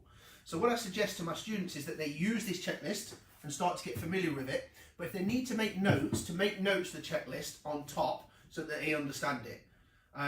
If you don't understand it or there's a point that you think, well, that's not valid to me, you'll skip it. And if you start to skip points to the checklist, then you'll skip other parts. Okay, so the actual philosophy behind checklists is quite a detailed one. Gareth Locke does quite a lot of this information in his human factors class. So if you want to look at the human factors in diving class, there's a lot more about information about checklists there. However, what I try and train my students to do is from day one, try to follow the checklist and try and understand the checklist and make sure that we discuss each individual point and why it's there. If it wasn't there, we wouldn't have put it in. So we just try and make sure that each point that's in there is important to you and explain that importance to you. And that should hopefully mean that you do it every time. Right. So we've left it about a minute and I'm going to lift the SPGs up and I'm going to turn on the oxygen. Okay, great. That needle didn't move. We still got 210 bar. We started with 210 bar. There's no leaks on my oxygen side. Diluent side. Turn on the diluent side again. Okay, no fluctuation in the diluent needle either. And so that means there's no leak on my diluent side. I put my SPG back into place. Tick off that point of the checklist. Okay, Paul and Linda. You've not used your rebreather since Christmas. I've got 2 hours left on the scrubber. Will it be okay to use after the lockdown? The answer is unfortunately not. So you're going to need to switch that scrubber material out. If the scrubber material has been used, its moisture content can change over a slightly longer period of time. So depending on when we're able to get in the water, I'd suggest just for the cost, you know, we're not talking about a huge amount of money, maybe 14 quid, something like that to change the softener line, that I would go and actually change that softener line. Generally, you can leave a little bit of period of time between partially using the lime and then using it again, but if it's a prolonged period, it makes sense to change it. At the end of the day, the most important thing is to remember that our softener line is keeping us alive. It's removing the CO2 from our body. It's really important. Without that in place and without it working properly, we could end up with serious problems on the rebreather. Very cheap to change, so in my opinion, I'd change it and get it replaced before you go diving again. Hopefully soon. Hopefully we can go diving soon. Right, so that's checked off. Point number 16 is verify that oxygen interstage pressure is between 7 and 7.5 bar. To do that, I'm going to need interstage pressure gauge. The interstage pressure gauge, turn it on, put it into bar. It's got a low pressure inflator fit in. I'm going to take my oxygen manual addition valve, and then I'm going to plug them together. And this, as you can see, is 7.6 bar. Disconnect. So I'm going to write on there 7.6 bar, which is slightly high. Okay, so it's on the higher side. 7 to 7.5 is what we're looking for. If the oxygen part in stage pressure is too high, that means there's too much pressure on the solenoid. The solenoid needs to open against the gas flow. So it means it takes more voltage to open against the gas flow if the gas flow is higher. If the gas flow is too high, there's potential that the solenoid cannot open against the gas flow at all, which means oxygen won't enter the rebreather. So it's a good idea to make sure that that's in tolerance. If it's out of tolerance, on the regulator, there's an Allen key adjustment screw that will be adjusted and the in-stage pressure will be changed. Again, probably better to see your instructor or to get a service centre to do it, but if you're in the field, it's an Allen key, you turn it, you check it, and you make sure that it's back in standard again. So I'm going to tick that one off. We're happy with that. Verify the in-stage pressure on the diluent is between 9 and 10 bar. We'll come to the diluent side. Make sure that this one is 9 to 10 bar, and this is 9.3. So 9.3. While I'm here, good idea to try and remember to just put these maps back together again. You're going to need them in the water, so I'll put those both back together again, like that.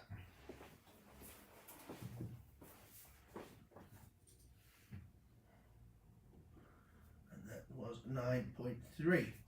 What I'm doing by writing all of these values down is I can track them over time. I keep these checklists, I just take a photo, upload them to Dropbox, and it means that over time I've got values that I can see changing as my battery's dying. I can kind of work out how long it's dying over. If I see that my in-stage pressure is drifting slowly over time, again I can think about roughly when it's going to need me to take it into the service centre and get it checked out. Okay. Next step is to verify that the manual addition valves and the ADV are functioning correctly. To do that, I'm going to take hold of the oxygen manual addition valve. I'm going to press it. I'm going to press it all the way, make sure that it doesn't stick in. That works. Then I'm going to check the diluent side. Press it all the way, make sure that it doesn't stick in, make sure that it's free. So I've checked the oxygen and the diluent manual addition valves. The next step is to check the ADV. I'm going to press the ADV diaphragm. Okay, it's not working, and that's because the shutoff is in the shut position. Move the shutoff to the open position, check that it works, close it, check again, it definitely shuts it off, open it, check that it opens. Okay, so I've made sure that the manual addition valves are both oxygen and diluent, and the ADV are both functioning.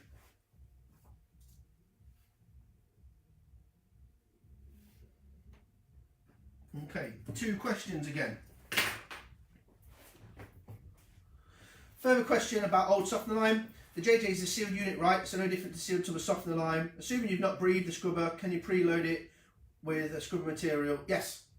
So as long as the machine is kept clean and stored well, the same as you need to store the softener lime, there's no difference between storing the lime in the machine and storing the lime in the tub that it comes in. So you can pre-build this on, let's say, a Friday. If you dive in on the Sunday, take it down and dive it on the Sunday. So it doesn't need to be filled at the time you want to use it at all.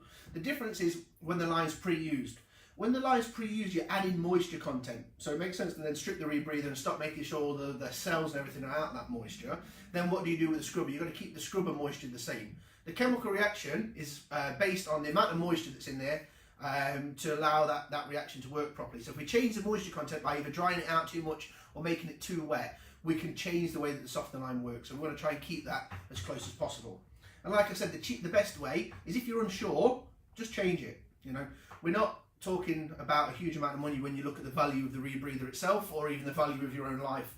So if any time you think, should I change the softener lime? Yeah, why not? Throw it away, change it. Another question from Mike. What's the availability of cells from JJ like at the moment? I know they're in massive demand for ventilators. So Jan's not made any indications to when they will be available yet. I believe we can still get them. Jan's not told us that there's any parts that we can't get. We're still getting deliveries from JJ. We also have a bunch in stock. So I think we've got something like 20 cells in stock, 5 of which are slightly older dated, but we do a discount on those to get those out to you. And then the newer cells, yeah, we've got those in stock as well. We have contacted medical suppliers for see if they want our cells. We've also contacted many NHS hospitals to see if they want the softening line we're holding, and currently it's not required. So if you guys are looking for that stuff, looking for softening line or looking for cells, we have them in stock and they're ready to go. Right, the next step is to verify the wing and inflator valves are functioning. So take my wing and inflate it. Make sure that it holds pressure. It does. Make sure my deflator works. The inflator's not running on. Find my dump. Make sure my dump valve works.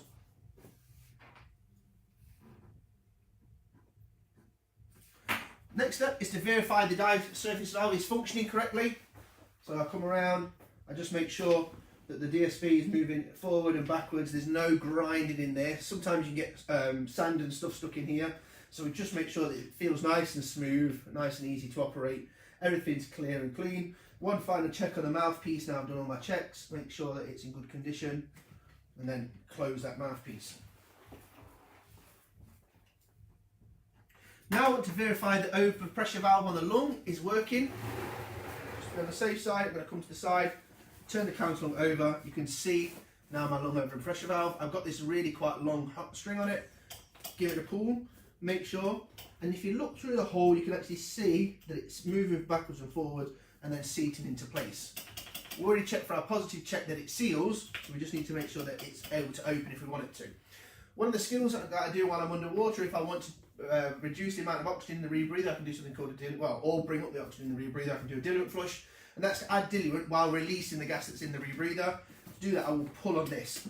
So I want to make sure that this is accessible. To do that, I'll make sure it's routed through that little bit of bungee we talked about on the wing, and in that way it will fall forward like this position, which will mean it's sitting on my right hip when I come to do the skills. So it's exactly where I need it. Verify the overpressure valve is functioning and is fed through the loop in the wing. Yes. Step 22 is to turn on the controller and hood and verify their operation. So I turn on the controller, 2 buttons. Turn on the hood, 1 button on the end. I'm going to watch my hood as it starts up, make sure all the lights work, and make sure that there's a slight, this looks like a T. So all the bottom lights light up and the lights at the middle, and it should be pointing up. And that way I know that my hood is correctly orientated. You can hear actually the solenoid start to fire and start to inject gas now. So my handset is on and my hood is on. So verify the functionality. So I'm going to check that both buttons on my shear water work and go through the menus. Yeah, and I can go through the set to change all of the information screens. That all works nicely. Time and date set right, and what I'm looking for here is any characters that are missed or anything like that. If I've got a missed character, that could be potentially quite dangerous later on, so I'll just check. Right. Next step, turn the controller on the hood, verify the correct operation. Now we're going to start the calibration process. So step 23 is to open the mouthpiece and make sure it's in the closed circuit position. So I'm going to open the mouthpiece. What I'm doing here is I'm opening the mouthpiece to allow the loop to be ambient pressure. What I'm going to do in a minute is I'm going to ask the machine to inject oxygen. It's going to inject a lot of pure oxygen onto those cells to calibrate them. And calibration means that we tell the machine that this is pure oxygen. From pure oxygen, it makes a line and says that, okay, so if this is 100%, this is what 88% should look like. This is what 130% or PO2 of 1.3 should look like. So it draws a linear graph from that. To do that, we need to calibrate the machine and tell it what oxygen is. If the loop was closed, the oxygen inside would keep being added and the pressure would build. Now, those of you that know basic physics in diving, if I've got a fraction of gas at an increased pressure, that means the partial pressure is increased. So if I was to calibrate with pure oxygen with the loop closed and the pressure built up, the machine would see more than pure oxygen. Okay, it would see more than 100%. Okay, more than a PO2 of 1. We've got 100%, so 1 times by our current atmospheric pressure, So our ambient pressure now is 1, atmospheric pressure is 1. So 1 times 1 is PO2 of 1. If I was to close it, the PO2 was to, let's say, build to 2. Yeah, that means it would see 1 times 2. So it'd see a PO2 of 2 rather than a PO2 of 1. So it would be out of calibration. So I need to make sure that that mouthpiece is open to allow the gas to flow out while I do my calibration. Bring the machine a bit closer so you guys can see. The table's going to wobble a bit. If you live with that. Right. So I'm going to calibrate the handset and I'm going to calibrate the hood. Hopefully it's not going to flicker too much. I'm going to do this roughly the same time. I've got my hood here, which I'll take off so you can see. And you can see that currently the hood is flashing yellow and green together. Okay, yellow and green together means it's a PO2 of 1 according to the hood. The handset has a PO2 of 0.71, 0.71, 0.71. So the posh pressure according to the handset is 0.71. The posh pressure according to the hood is 1. So we've got a bit of an issue, haven't we? There's a bit of a calibration difference between the two. And that shows that these two devices are not connected at all. This is a completely independent device to this and needs to be calibrated separately, the handset from the hood. To do the calibration, I'll show you just the handset first. I'm going to move into the menu screens and I'm going to go to my calibrate screen. When I'm happy that calibration is what I want to do, I'm going to press the right hand button. You can see at the top, these are the millivolt readings of the cells. So these are actually what the cell is reading, because the cell doesn't read PO2 itself. The cell reads oxygen and the amount of oxygen that's in the cell creates a millivolt, and that millivolt reading is shown up here. Okay, you can see at the bottom that millivolt reading equates to that PO2. Okay, and I'm asking me, the calibration gas you're going to use is 100%, so you're going to calibrate for 1 bar, which we are. So I'm going to press yes, I'd like to calibrate. The machine will start to calibrate. You can hear it injecting oxygen, and you'll see these millivolt readings start to rise, and you'll see these PO2 values start to rise.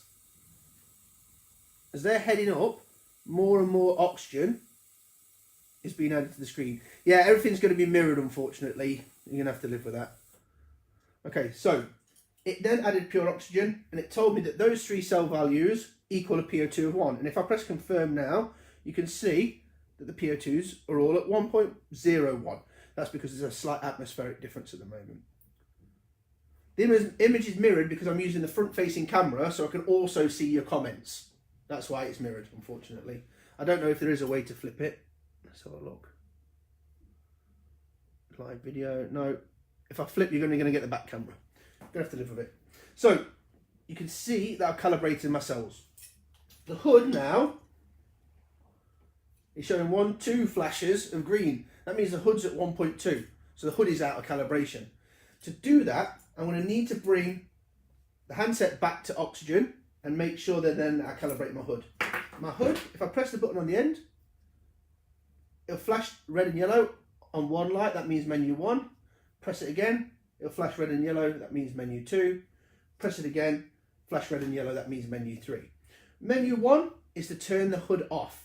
So if I long press while it's on menu 1, it will turn the hood off. Menu 2 is calibrate. If I long press while it's on menu 2, it will calibrate.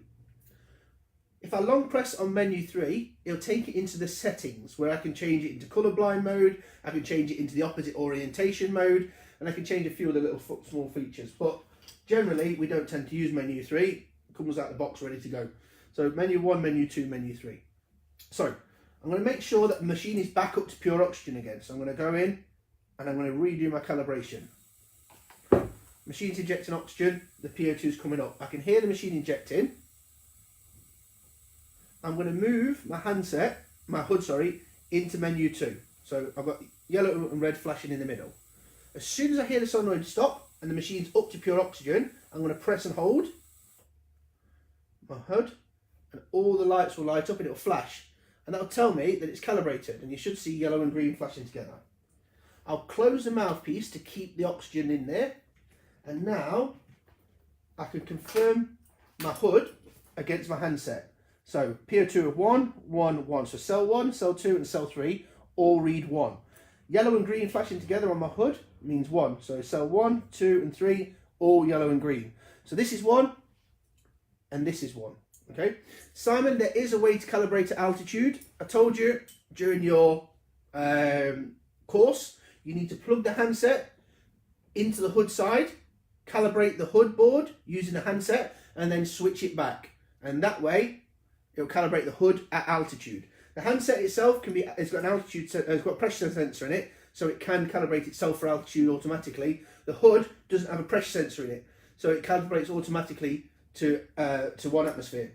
So if you want to use the hood, the best way to calibrate it is to put the handset into the hood plug, calibrate the hood board, and then switch them back again. All right. Other option, another controller in the hood side or a nerd in the hood side, and that way you won't need to worry about calibrating altitude. Just make sure that I tick off my calibrate part, and because I've disassembled it for you guys, I want to put the hood back into place as well.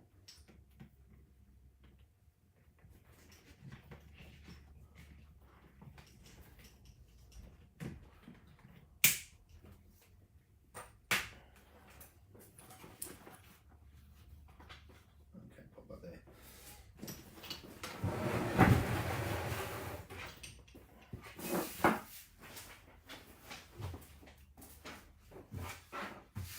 Right. Step 25 is to pre-breathe the rebreather. A pre-breathe is where we sit down, we put the unit in our mouth, we pinch our nose, and we breathe from the unit for 3 to 5 minutes. The reason to do this is quite a controversial one. We're testing the rebreather works, is what we're doing, but what are we checking for? Now, we check that the oxygen addition is working. Okay, so is the machine functioning? When I exhale and start to breathe, does the PO2 in the rebreather drop? And then inject oxygen again, and then I see the PO2, the partial pressure, rise up again. Okay, and that's what I'm looking for. Am I looking to see if there is CO2 problems with the scrubber?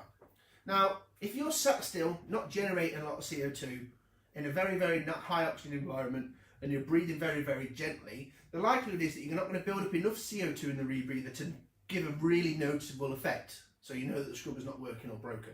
So there was some tests done by Simon Mitchell, and he said it's kind of inconclusive as to whether the people can detect the scrubber in a length of time, because the length of time could be varying from 5 minutes to 20 minutes, depends how long you want to do. So best bet is to pre-breathe the rebreather anyway, monitor for signs of hypercapnia, so that's build up of CO2, looking for things like a headache, perceptual narrowing, increased breathing rate. If that occurs, great, you've picked it up on the surface, but we should be monitoring that for the first part of our dive anyway, in case our scrubber's badly packed. You'll notice that pretty much straight away during the dive. And all throughout the dive, you want to be checking yourself and making sure that your breathing rate isn't up. So we're going to be checking that on a constant basis. So our pre-breathe's really there to make sure the machine's functioning properly and make sure that everything's working. So that's why we do our pre-breathe. We'll breathe the machine for 2 to 3 minutes and make sure it's working. I can't do that today because, as you know, we didn't fill the scrubber at all with CO2. So we'll breathe the machine, make sure our handset values rise up and down, making sure our hood values rise up and down, and make sure our hood and handset rise up and down together. Step 26, verify the PO2 on the handset and the hood are the same. So after our pre-breathe, make sure that they're both aligned again. So 0.97, 0.97, 0.97, and on our hood, still PO2 of 1. That's slightly rounded, and that's perfect, they both work. We tick that off. And then that's our build complete. Step 27, our final step, is to switch off the cylinders, turn off our handset and our hood so that we don't waste the batteries.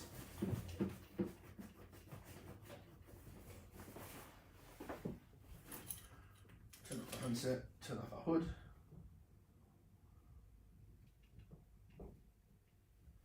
Okay, and now the rebreather's ready to go. I can go and get into my dry suit, get myself prepared, make sure that I'm ready to go diving.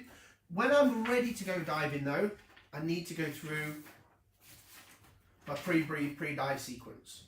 And this is again to just check everything's functioning. Because my rebreather was built up yesterday or was built up an hour ago, doesn't mean that when I'm ready to get in the water, nothing's changed. People like rebreathers, and from time to time they'll come over, have a look while you're not there, fiddle with it. change things for you, which is quite unfortunate. So it's a good idea to make sure you do this pre-jump kind of just before you get in the water with the machine on your back to verify the machine's functioning properly and everything's working. So that's our pre-dive sequence. We also have a post-dive sequence to what we do when we strip the rebreather. So we take the rebreather apart between dives or between series of dives. Click the handset out. As you can see, the JJ itself is really, really unique in terms of its simplicity. Super, super simple, very, very easy to maintain. We've built the rebreather up in not very long at all now. What kind of time are we on? In like an hour and 45 minutes. We spoke about the entire rebreather, built it right up, stripped it right, you know, and to make sure that it's working. When you're versed with this pretty well, you can build the rebreather up in under 20 minutes. The guys, there's a couple of guys that you can see on the Facebook Live at the moment, Simon and Gordon. They came with me to Egypt to do their class. They started 2-3 hours to build their rebreather. By the end of the class, 25 to 30 minutes. So it doesn't take a lot amount of time, but you do need that practice because there's steps you definitely don't want to miss. You know, every single step is as important as each other. Some of the features, let's say, we've got this robust aluminium housing. You can fit any size tanks you want. So these are 3 litre steel tanks it comes with. If you buy the CE version, you can put aluminium tanks on here if you need less lead. If you can't get them, you can put 7s on here, that kind of stuff. It's all integrated, so the handle and the frame is all one piece. It's kind of all set together. It's got redundant electronics, so our hood side and our controller side are completely separate. Those have got separate batteries, and so they have 2 ways to monitor the oxygen side of the rebreather. The ADV is built into the rebreather in the T-piece, so again, it's not an additional part, it comes with the machine.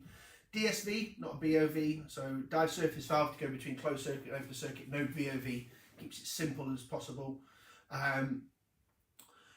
It's got the manual addition valves, so you can manually run the rebreather should the electronic systems fail. Again, this is all standard stuff. You can plug in off-board gas by rotating those mouth valves over. We have 3 oxygen sensors and it uses voting logic, so on the base there's 3 oxygen sensors that you could see there. One of the nice features about the JJ is the oxygen sensor comes with the cable connected, so that when you change the oxygen sensor you change the cable. Okay, on some rebreathers the cable is part of the electronics, and so if the cable was to get snagged, damaged or cut because it's quite loose in there, or if it was to start to degrade the connector, then you're stuck with it until you send the electronics off to be repaired or replaced. Every time that you change the cell inside the JJ, you change the cable as well. So it's a really kind of unique feature and good about the rebreather. Full Trimix compatible, CE certified to 100 meters. So that's as deep as we get CE certification for rebreathers. Means that you can take this rebreather and do kind of really deep dives with it. Scrubber time, this is our standard scrubber. This is the normal axial scrubber. So axial means that gas passes through the bottom up through the scrubber into the mixing chamber. This scrubber has a duration CE of 3 hours, so 3 hours maximum and 3 hours minimum dive time. So no matter what you want to do, you get 3 hours out of it. You can split that over 2 dives or you do it in a single dive, it's up to you. I don't recommend doing deep dives on a partially used scrubber though. We can also get this one. This is the XRC. So this is the extended range can. If I put it next to this can, you'll notice that the base is much smaller, even though the cans are roughly the same size. And that's because this is a much bigger scrubber. Okay? This holds a lot more softener line. And this one has a radial scrubber. So in this scrubber, the gas comes down the outside in the same way, but it passes from the sides in all places to the central tube. And then it comes up through the central tube into the mixing chamber. So slightly different to pack, slightly harder to pack, but gives a much bigger surface area. Because you've got a much bigger surface area, you'll get a slightly longer duration. So this is you've got a longer duration because of its design, and a longer duration because of the amount of line that's in there. This fit holds a lot more line. Designed for expedition style diving, should do really, really big dives on this. So it's a hell of a piece of equipment.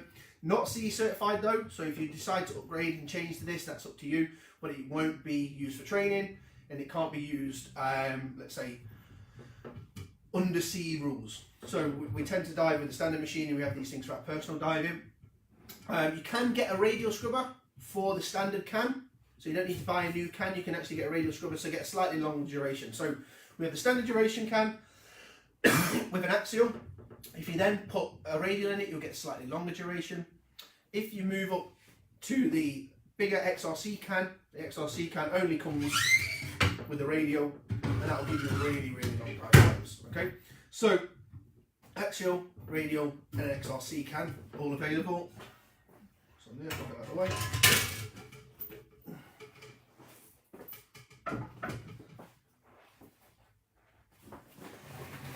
Super reliable. Service intervals are really, really good on this machine. So we've got obviously first stages on this, so they're the same as anything annually serviced. But it's every 2 years you want to get your machine serviced, and every 5 years it has a significant major service. So once you've bought the machine, it's quite maintenance free, to be honest with you. As long as you are building it up, checking the O-rings, making sure that it's clean, it's not much more difficult than any other piece of equipment to maintain. Right. The JJ, price-wise, they are €7,190. That's ex-VAT, whichever country you want to buy it in, and that's excluding delivery. So in the UK, it turns out they're currently around about 8 and a little bit grand. But it comes like this. This is it. With the cylinders, with the valves, with the controller, with everything ready to go. You need to add gas, because we can't ship it with gas, and you need to add softener line, and then you can dive it straight out of the box. There's really only one form available, and this is it. You're looking at it. JJ CCR CE version dive can. Dive can stands for the CAN bus system. Some of the older ones are the analog JJs. This is now a digital dive can. It means that the electronics talk to themselves digitally rather than via separate wires. Makes it a little bit easier because we can change the handset and stuff like that. The dive can CE version, there's no options. You can't have a bigger wing, you can't have a different colour, you can't have a whatever. It comes like this, ready to go out the box, and as it is, it's really, really capable. So the only things people do is they can modify it slightly. You know, I've got some slightly different D-rings on here. I've got some housing webbing because the other webbing wore through. That's about it. I've changed the position of the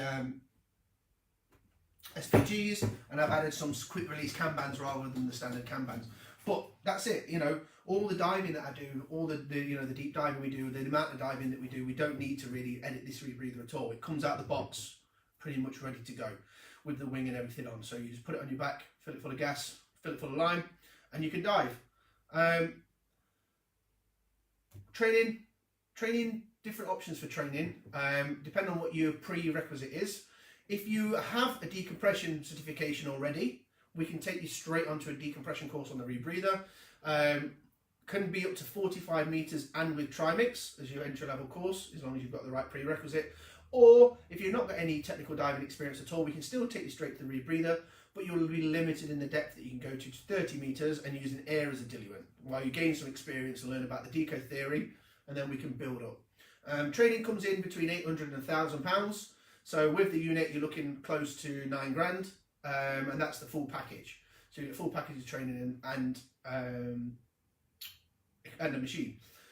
Now, it sounds like a lot of money, and it is a lot of money, but the JJ resale market is super good. If you buy a 2015 JJ, now you're going to be paying close to £6.5 grand anyway. So the difference between what you've lost over those 4 or 5 years is only a couple of grand. So per day's diving, it's quite cheap. Obviously, there is the initial outlay, but there are a lot of benefits of diving with the rebreather. You're constantly on the best mix, so you get the longest dive times possible. It's warm, moist breath, which keeps your hydration level from dropping so much. It keeps you a little bit warmer. Obviously, it's completely silent, so you can get to the fish. Makes your decompression more efficient. You use less gas, so it's cheaper for trimix. And you know, there's a whole community built around it, just like the rest of diving. We offer tri-dives on these rebreathers. You'll see throughout the course of the next few weeks as I do the different rebreathers, the differences between the two. If you want to come and see them up close, we recommend coming to do a tri-dive day. Tri-dive day is £100, and you can pick any 2 rebreathers that you want to dive. So you can maybe dive with the SF2 and the JJ, or the Inspiration and the SF2, or whatever. And when you've tried the one that you like, we can spend a bit more time detailing the options for purchase or detailing the options for rental. Rental units are also available to get you guys in the water on them. There is a lot of discussion about, you know, which rebreather is best for me. Should I pick this one over that one? And the answer is, you don't see many people unhappy with the rebreather they've chosen. And that's because most of the rebreathers do a pretty good job. They're all designed by good companies that do really nice rebreathers. Now, there are some uniquenesses that mean the rebreather fits your style of diving a little bit more than it fits the other person's style of diving. But I wouldn't say that, you know, there's one rebreather that stands head and shoulders above the rest. They're all really, really good. And once you've chosen your rebreather and you've got a good course and you enjoy diving it, you'll probably find that you'll defend the rebreather till the end. You know, it's like calling somebody's wife ugly. Once you've chosen and spent 8,000 quid on a rebreather, that's it, it's yours, and you want to protect its reputation. So this is the JJ we spoke about today. I will answer some questions now, and then when we come on again for our next Facebook Live, we'll cover one of the other rebreathers and we'll build and strip that, and you can see the differences. So if you've got any questions, just type them in the comments box and I'll go through them. What do we got?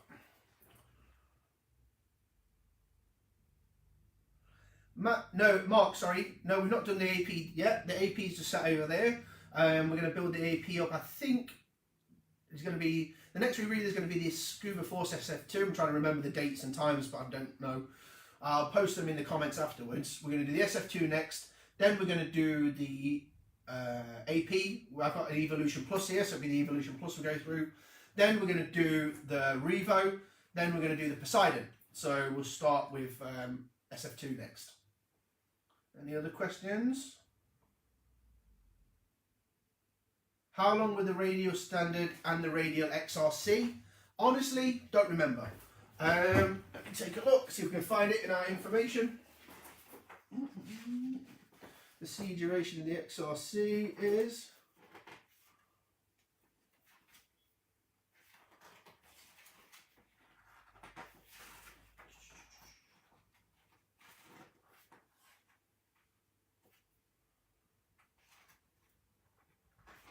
dive can.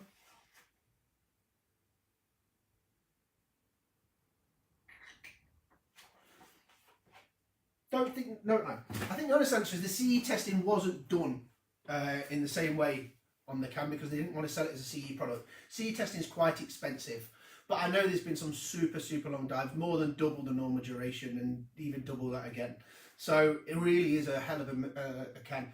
If you're going to do really big deep diving, it makes sense. But there are some negatives to having a radial scrubber. You get slightly less dwell time and they're slightly more difficult to pack.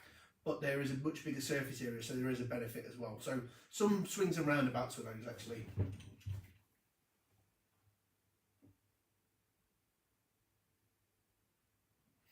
Oh, wireless transmitters recommended, not included. So you absolutely can put wireless transmitters on it if you like.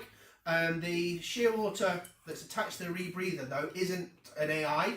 So it's not a Perdix AI, so they won't connect to this. If we were to use an off-board computer that was a shearwater AI, you could no problem at all connect to that with wireless transmitters.